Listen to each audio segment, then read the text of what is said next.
Listen to me. A year from now, your life will not change because you wished it would. It will change because of what you do today, not next month, not Monday, today. Because here's the truth. Most people avoid. You don't need a miracle in 2026. You need momentum, 1%, every day. That's it. This is not about hype. This is about discipline. This is about identity. This is about deciding right now that the old version of you does not get to follow you into the future. Motivation is the most overrated force in personal growth. People treat it like a requirement, like something has to strike them before they can move. They say, I'll start when I feel ready. I'll go all in when I'm motivated. But listen closely. Motivation is unreliable, emotional, and temporary. It shows up when conditions are perfect and disappears the moment things get hard. If your progress depends on motivation, your future will be inconsistent by design. The truth is, the most successful people don't feel motivated most days. They feel committed, they feel responsible, they feel anchored to something deeper than emotion. Motivation asks, how do I feel today? Discipline asks, who am I becoming? And that question changes everything. Discipline is not loud. It doesn't come with fireworks or adrenaline. It's quiet. It's repetitive. It's showing up when your mind is full of excuses and your body wants comfort. Discipline is doing the work when no one is clapping, when no one is checking, when no one would even notice if you quit. And that's why it's powerful. Because every time you choose discipline over motivation, you strengthen self-trust. You tell yourself, I do what I say I'll do. That message compounds. Over time, you stop negotiating with yourself. You stop asking permission to be great. You act because it's who you are, not because you feel inspired. Most people don't fail because they lack talent or opportunity. They fail because they build their lives around feelings. When they feel confident, they act. When they feel tired, they stop. When they feel discouraged, they retreat. But feelings are weather, they change constantly. If you let your actions be dictated by temporary emotions, you'll never build anything permanent. Discipline teaches you to move forward regardless of the internal noise. It teaches you that discomfort is not danger. It's a signal that you're stretching beyond who you were yesterday, and growth only happens there. There will be days when everything in you says, not today. Those are the days that matter most. Because anyone can show up when it's easy. Anyone can work when they're excited. But showing up when you're drained, distracted, or doubting, that's where identity is forged. That's when you separate from the version of you that quits under pressure. Discipline doesn't remove difficulty. It trains you to walk through it without breaking, and every time you do, you become stronger than the excuse that tried to stop you. Discipline also frees you from the lie that you need massive effort to make progress.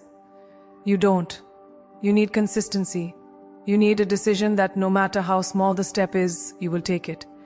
On low energy days, discipline doesn't demand perfection, it demands presence. 10 focused minutes still count. 1 intentional action still moves you forward. Discipline understands momentum better than motivation ever will. It knows that progress is built by stacking small wins, especially on days when quitting feels justified. That's how confidence grows, not from hype, but from proof. When discipline becomes your foundation, your life stabilizes. You stop swinging between extremes. You stop starting over. You stop waiting for the perfect moment. You become dependable to yourself first, and that changes how you see yourself. You no longer identify as someone who tries. You become someone who executes, someone who finishes, someone who doesn't need to feel good to do good. That shift is subtle, but it's permanent. And once discipline is installed, motivation becomes a bonus, not a requirement. Most people dismiss small progress because it doesn't satisfy the ego. They want visible transformation, dramatic breakthroughs, instant results. They want the highlight reel without the daily grind. But the truth is, real power is built quietly. 1% doesn't look impressive today. It doesn't feel like much. It doesn't give you a rush. But it works on a level most people don't understand, because small improvements compound. And compounding is not loud. It's patient. It's relentless. It's mathematical. When you improve just a little every day, you don't stay on the same level, you accelerate. And one day, you wake up in a life that looks nothing like the one you started with. Think about how everything powerful in this world grows. Muscles don't build in a single workout. Wealth isn't created in one paycheck. Trust isn't earned in one conversation. It's all layered. It's repetition over time. 1% is showing up for the basics when no one is watching. It's choosing water instead of soda. It's reading a few pages instead of scrolling. It's going to bed a little earlier. These choices feel insignificant in isolation. But together they create momentum. Momentum is dangerous in the best way, because once it starts moving, it pulls you forward even on days you feel weak. Small actions also remove the fear of starting. Big goals intimidate the mind. They feel heavy, overwhelming, and distant. 1% feels doable. It lowers resistance. It says, just take one step. And once you take that step, you're no longer stuck. You're in motion. Motion creates clarity. Motion builds confidence. The mind stops arguing when the body is already moving. This is how small actions outsmart procrastination. They don't challenge your limits, they bypass them. And before you realize it, the thing you were avoiding becomes part of your routine. What people don't talk about is how 1% changes your identity. Every small win sends a signal to your brain, this is who I am now. You're not trying to be disciplined, you are disciplined. You're not hoping to improve, you are improving. Identity is built through evidence, not intention, and small actions provide daily evidence. When you keep promises to yourself, even tiny ones, your self-image upgrades. You start expecting more from yourself, you raise your standards naturally, and once your identity shifts, your behavior follows automatically. You don't need willpower when something feels aligned with who you believe you are. Consistency also protects you from burnout. People who chase massive leaps often crash because they demand too much too fast. 1% respects sustainability. It understands that progress must fit into your real life, not an ideal version of it. You don't need perfect days, you need repeatable ones. You need habits that survive stress, boredom, and bad moods. Small improvements are resilient. They bend without breaking, and over time, they create strength that doesn't disappear when life gets chaotic. The most dangerous thing about 1% improvement is that it's invisible until it isn't. For weeks, nothing seems to change. For months, the results are subtle. And that's where most people quit. But those who stay consistent cross a threshold where effort and results finally meet. Suddenly, the work feels lighter. The habits feel automatic. The progress feels exponential. That's not luck. That's compound growth revealing itself. And once you experience that shift, you realize the truth. Small actions were never small.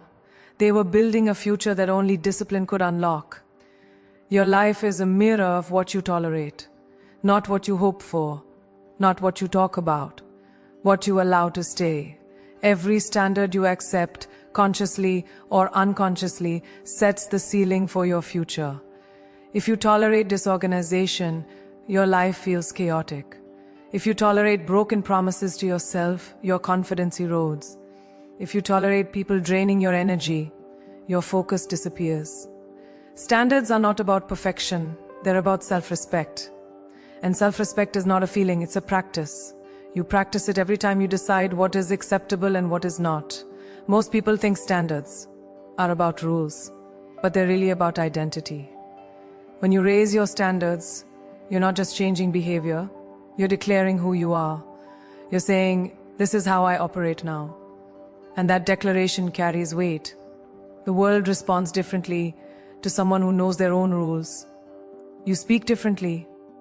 You move with intention. You stop apologizing for your boundaries. High standards create clarity, and clarity eliminates hesitation. When you know what you stand for, decisions become faster and easier because the line is already drawn. Lower standards feel comfortable in the moment, but they come with a hidden cost. They quietly steal your future. Skipping the workout today becomes skipping discipline tomorrow. Letting one excuse slide becomes a pattern of avoidance. Over time, you don't just lose progress, you lose trust in yourself. And self-trust is everything. Without it, even simple goals feel heavy. Raising your standards interrupts that cycle. It creates friction against your old habits. At first, it feels uncomfortable, even lonely. But that discomfort is a signal that you're growing the version of you that's settled. Standards must be lived daily, not announced publicly. They show up in how you manage your time, how you speak to yourself, how you handle pressure. Do you do what you said you would do when no one is checking? Do you clean up the messes you create, or do you avoid them? Do you prepare, or do you hope things work out? High standards are quiet but consistent. They don't seek validation. They demand alignment. And alignment creates a sense of inner stability that no external praise can replace. Raising your standards also changes the people and environments you allow into your life. You stop chasing approval. You stop entertaining chaos. You stop negotiating your values for convenience. This isn't about cutting people off aggressively. It's about choosing intentionally. When your standards rise, some relationships naturally fall away, not out of anger, but out of mismatch. And that's not loss, that's space being created for growth, space for focus, space for peace, space for people and opportunities that match the level you're stepping into. The moment you truly raise your standards, excuses lose their power.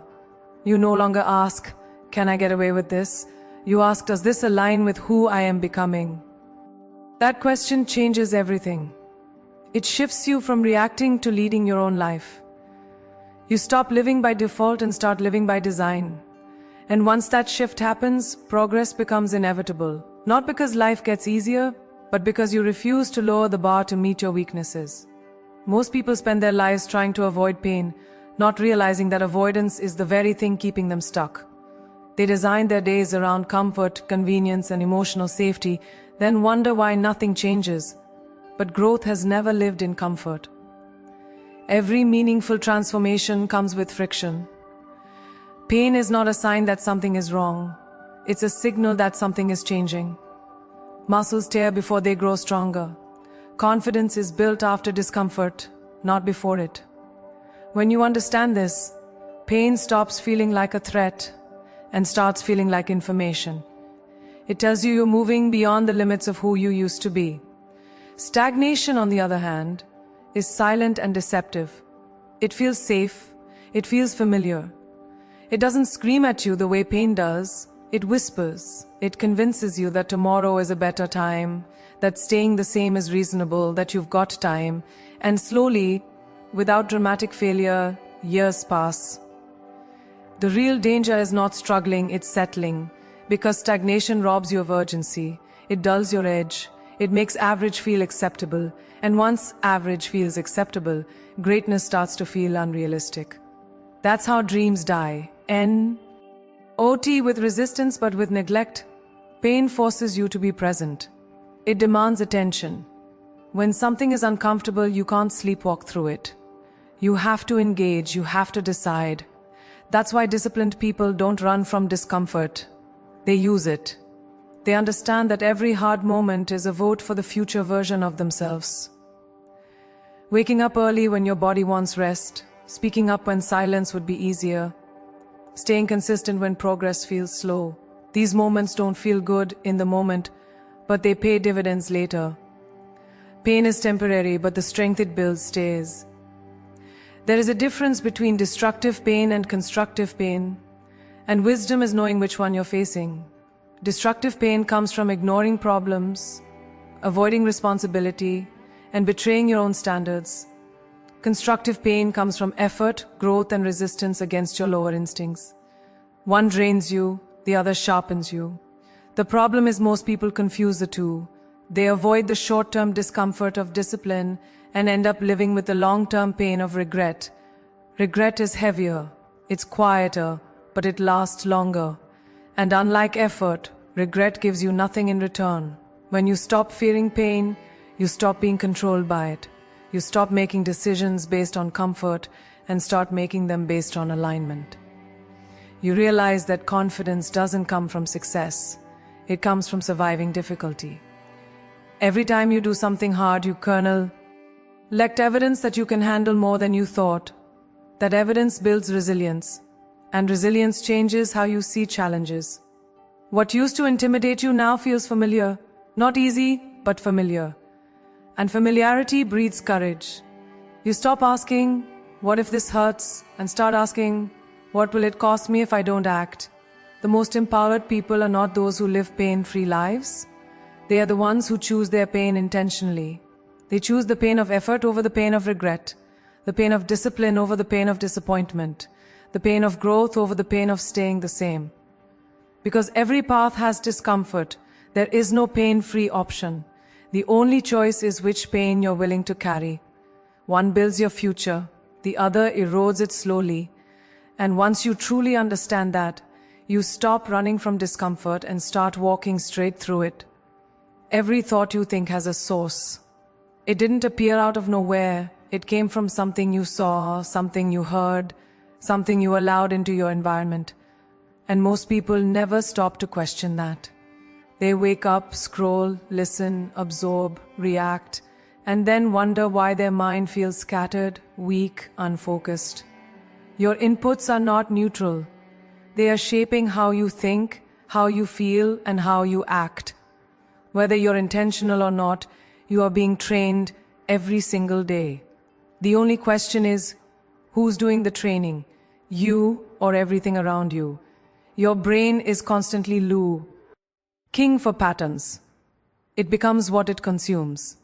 If you feed it chaos, it produces anxiety. If you feed it distraction, it produces restlessness. If you feed it negativity, it produces doubt. You cannot expect clarity when your mind is filled with noise. You cannot expect confidence when your mental diet is fear-based, cynical, and shallow.